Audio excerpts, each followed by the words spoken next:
သူမရဲ့ပထမဆုံးရက်မှာပဲတထေးအိမ်ကိုတန်ရှင်းရေးလုပ်ရင်းအိမ်အကူမဲမဲတယောက်ဟာသူမဘဝကိုပြောင်းလဲစေမဲ့အရာတစ်ခုကိုတွေးလိုက်တဲ့အရန်ကြီးမားတဲ့အခန်းကြီးထဲမှာစာအုပ်စင်တွေအပြည့်ရှိနေပြီးစာအုပ်တွေနဲ့ပြည့်နေတယ်သူမရဲ့တိကျင်စိတ်ကိုမထိန်နိုင်ပဲအိမ်ရှင်ကိုရိုးရှင်းတဲ့မိကွန်းတစ်ခုမေးလိုက်တယ်ဒီစာအုပ်တွေအကုန်ဖတ်ပြီးပြီလားအများစုကိုဖတ်ပြီးပြီဘာလို့လဲသူ့ရဲ့အဖြေကသူမကိုအားကောင်းတဲ့အရာတစ်ခုကိုသိမြင်စေခဲ့တယ်အသိပညာကလူတစ်ယောက်ရဲ့ကံကြမ္မာကိုအမှန်တကယ်ပြောင်းလဲနိုင်တယ်အဲ့ဒီညမှာ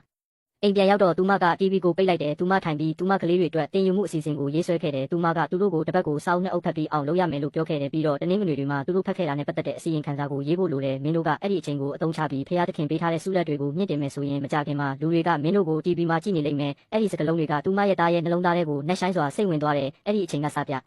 ကာဆန်လို့ခေါ်တဲ့ကောင်လေးတယောက်ဟာညနေတဲ့အထိစာသင်ခဲ့တယ်ဒါပေမဲ့သူဘလောက်ပဲစူးစမ်းအားထုတ်ပါစေသူကအတန်းရဲ့အောက်ဆုံးမှာပဲရှိနေတော့မယ်သူဆရာကမေးတဲ့အခါစာမွေးပွဲမှာသူဘယ်နှခုမှန်မှန်ကန်ကန်ဖြေထားလဲဆိုတာကိုသူကတီးတိုးပြောတယ်ဘာတစ်ခုမှမဟုတ်ဘူးအတန်းထဲမှာရေမောတန်တွေပေါ့လောညံသွားတယ်ကာဆန်ကခေါင်းကိုငုံထားပြီးရှက်နေတယ်ကြောင်းပြီးတဲ့နေ့တိုင်းသူကသူ့အတန်းဖော်တွေကိုရှောင်နေတယ်သူတို့ရဲ့ဆူဆူရှာရှာကြည့်ရှုမှုကိုမခံချင်လို့ဒါပေမဲ့နောက်ပြောင်တာတွေကမရက်တန့်ခဲ့ဘူးနောက်ဆုံးမှာ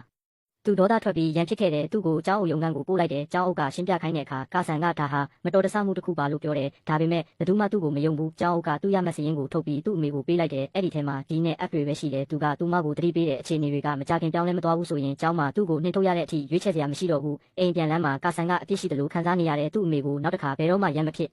တော်ဘူးလို့ကတိပေးခဲ့တယ်ဒါပေမဲ့အမတ်တွေနဲ့ပတ်သက်လာရင်တော့သူကတိတ်မတေချဘူးသူကအစောကြီးကလေးကအတက်နိုင်ဆုံးစူးစမ်းထားပြီးသားဖြစ်နိုင်တာကသူ့အတန်းဖော်တွေပြောတာမှန်နေနိုင်တယ်ဖြစ်နိုင်တာကသူကတကယ်ကိုညံမကောင်းတာဖြစ်နိုင်တယ်ဒါပေမဲ့သူ့အမေကသူ့မျက်လုံးကိုစိုက်ကြည့်ပြီးခိုင်မာစွာပြောတယ်မင်းကညံမကောင်းပါဘူးငါသားမင်းကတော့ပါတယ်မင်းရဲ့ညံရည်ကိုမတုံးသေးလို့ပဲဒါပေမဲ့မင်းကဒီအမတ်တွေကိုပဲထိန်းထားမယ်ဆိုရင်မင်းရဲ့ဘဝတစ်လျှောက်လုံးစက်ယုံတွေမှာကြမ်းပြင်မဲ့တိုက်နေရလိမ့်မယ်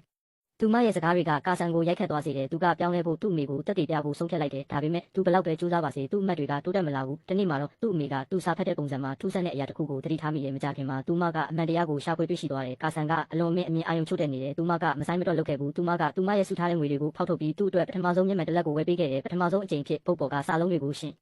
ရှင်းလင်းလင်းမြင်လာရတဲ့ပထမဆုံးအကြိမ်ဖြစ်သူ့မျက်လုံးတွေကသူ့စာအုပ်စာမျက်နှာတွေပေါ်မှာစူးစိုက်နေတဲ့တဖြည်းဖြည်းနဲ့သူ့အမှတ်တွေတက်လာတယ်နောက်ဆုံးမှာသူစာမွေးပွဲအောင်တဲ့နေ့မှာသူ့အမေရဲ့ဝမ်းသာပီတိကဘယ်လိုပြောရမှန်းမသိတော့ဘူးအဲ့ဒီအချိန်ကစပြီးကာဆန်ကတင်ယူရတာကိုနှစ်သက်လာခဲ့တယ်